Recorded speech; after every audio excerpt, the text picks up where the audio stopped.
इस वीडियो में हम 2D शेप्स को और थोड़ा मॉडिफाई करना सीखेंगे। जो हमारा थोड़ा बहुत कुछ सेक्शन रह गया है मॉडिफाई करने का 2D शेप्स को, वो हम इस वीडियो में सीखेंगे। तो जैसे मैंने कोई ये दो ऑब्जेक्ट बना रखे हैं, एक सर्किल है और एक इसमें रेक्टेंगल है। अगर आप इन दो ऑब्जेक्ट को जॉइंट करना चाहते हैं, यानी कि आपस में उनको जोड़ना चाहते हैं, तो वो कैसे करेंगे? तो उसके लिए हम क्या करेंगे, हम किसी भी ऑब्जेक्ट को सिलेक्ट करेंगे। दोनों में से किसी भी ऑब्जेक्ट को हम सिलेक्ट कर सकते हैं।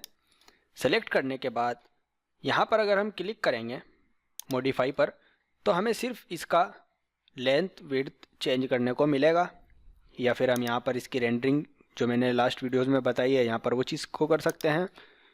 तो इसके लिए हम क्या करेंगे, अगर हम यहाँ पर कोई शेप बनाते हैं, अगर मैंने कोई लाइन बनाई, ये मैंने कोई लाइन बना ली, तो अगर मैं इस लाइन को सिलेक्ट करता हूँ और मॉडिफाई पर क्लिक करता हूँ तो मुझे यहाँ पर ऑटोमेटिक इसमें ये चीज़ें मिलती हैं। लेकिन अगर ये मैंने यहाँ पर ये चीज़ बनाई है, इस पर नहीं मिलती। यानी कि इसमें जो लाइन है उस पर हमें मॉडिफाई के ज़्यादा ऑप्शंस मिलते हैं और जो ये चीज़ें हैं इन पर नहीं मिलते। तो उसके लिए हम क्या करेंगे, मैं इसको डिलीट कर देता हूँ। हम इनमें से किसी भी ऑब्जेक्ट को सिलेक्ट करेंगे, दोनों में से। सिलेक्ट करने के बाद हम राइट क्लिक करेंगे। राइट क्लिक करने के बाद यहाँ पर क्लिक करेंगे कन्वर्ट टू, उसके बाद क्लिक करेंगे कन्वर्ट टू एडिटेबल स्प्लाइन, इस पर क्लिक करेंगे। उसके बाद हमें यहाँ पर वही सब ऑप्शंस मिलेंगे। तो अगर हम इसको इसमें जोड़ना चाहते हैं, अभी ये ऑब्जेक्ट अलग है और ये वाला ऑब्जेक्ट अलग है, तो मैं यहाँ पर क्लिक करूँगा, नीचे जाकर अटैच पर क्लिक करेंगे और इस जिस ऑब्जेक्ट को अटैच करना चाहते हैं हम साथ में, उस पर लाकर क्लिक करेंगे। जैसे मैंने इस पर लाकर क्लिक करा दिया और बाहर राइट क्लिक करेंगे तो हम देखेंगे ये हमारा दोनों ऑब्जेक्ट एक हो गए। अगर हम इसको सिलेक्ट करते हैं तो ये मेरे दोनों ऑब्जेक्ट एक ही हैं। अब अगर हम इनको कभी भी सिलेक्ट करेंगे तो ये हमें दोनों साथ में ही मिलेंगे। अगर हम इनको फिर हटाना चाहते हैं, अलग अलग करना चाहते हैं, तो वो कैसे करेंगे? अगर हमने एक जगह बना लिए और उसको हम अलग करना चाहते हैं तो वो कैसे करेंगे? तो उसके लिए हम इसको फिर से सिलेक्ट करेंगे। सिलेक्ट करने के बाद हम यहाँ पर नीचे जाएंगे। सबसे पहले तो हम यहाँ पर इसको सिलेक्ट करेंगे। मैंने सिलेक्ट किया सेगमेंट और मैंने इसे सेगमेंट सिलेक्ट करा लिए। जितना भी मुझे अलग करना है, मान लो मुझे सर्किल अलग करना है, तो मैंने कंट्रोल बटन प्रेस करके सिर्फ सर्किल के सेगमेंट्स को सेलेक्ट करा लिया। उसके बाद हम यहाँ पर नीचे जाएंगे और यहाँ पर हमें मिलेगा डी अटैच। मैं अपनी इस मॉडिफायर को थोड़ा बड़ा कर लेता हूँ, यहाँ पर ऐसे क्लिक करके इसको ड्रैग करके ऐसे। अब हम यहाँ पर देखेंगे हमें मिलेगा नीचे डी अटैच। नीचे जाएंगे तो यहाँ पर होता है डी अटैच, इस पर क्लिक करेंगे और उसके बाद हमारे से पूछेगा कि जो नया ऑब्जेक्ट बनेगा, इसको अलग कर रहे हैं अभी हम, तो यहाँ पर पूछेगा उसका नाम क्या रखना चाहते हैं। अभी तो इस पूरे ऑब्जेक्ट का एक ही नाम है, अब हम इस चीज़ को अलग कर रहे हैं तो उसको क्या नाम देना चाहेंगे, तो हम यहाँ पर उसको वो नाम देंगे। कुछ भी नाम दे सकते हैं, वो बाय डिफ़ॉल्ट कुछ भी नाम यहाँ पर शो करेगा।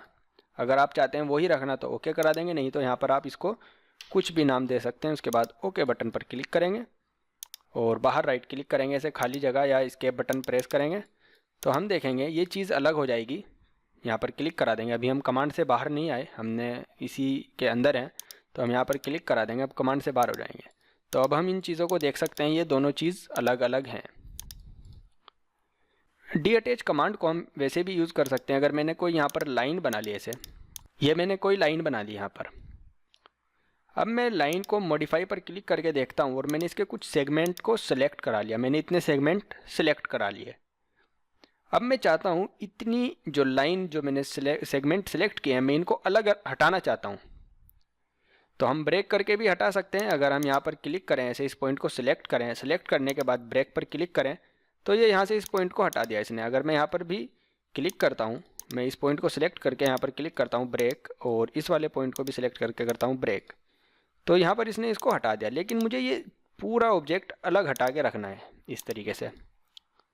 अभी तो अलग हटा दिया, लेकिन ये अगर इस पे लाइन सेलेक्ट करोगे तो ये इसी के साथ में ऑब्जेक्ट है। अगर कमांड से बाहर आएँ तो हम इसको सेलेक्ट करें जब कमांड से बाहर आकर, तो ये दोनों चीज़ एक ही हैं, अलग अलग दिख रही हैं लेकिन ये दोनों साथ में हैं।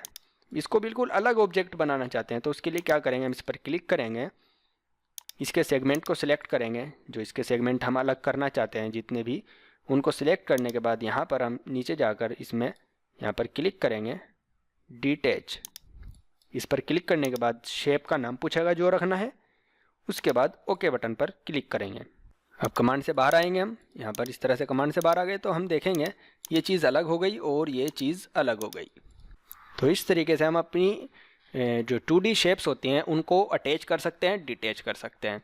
एक कमांड और होती है, अगर मैं इस पर क्लिक करके इसको सिलेक्ट करता हूँ, सेलेक्ट करने के बाद हम यहाँ पर क्लिक करेंगे वर्टिसेस, उसके बाद हम यहाँ पर क्लिक करेंगे शो वर्टेक्स नंबर।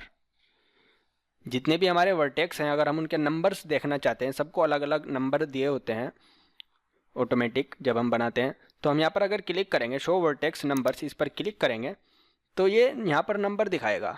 अगर आप देखें तो ये यहाँ पर नंबर दिखा रहा है 6, 5, 2, जो भी नंबर होगा वो दिखाएगा।